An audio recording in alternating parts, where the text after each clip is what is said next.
আমরা মনে করি সারা বাংলাদেশে মানুষ মুক্তিযুদ্ধের পক্ষে তারা সিদ্ধান্ত গ্রহণ করবে। তারা কখনোই মুক্তিযুদ্ধে যারা বিরোধিতা করেছে, যারা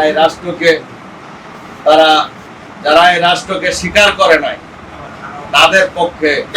এই বাংলার মানুষ কখনোই রায় দিবে না। এই উদ্দেশ্য নিয়ে আমরা জাতীয়তাবাদী দলকে আরো স্বয়ংসম্পন্ন, আরো সুসংগঠিত করার জন্য আমরা জাতীয় পার্টির যারা পরীক্ষিত নেতা, দীর্ঘদিন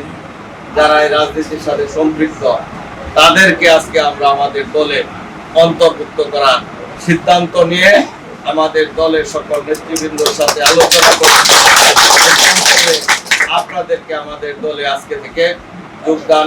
এবং অংশগ্রহণ করার জন্য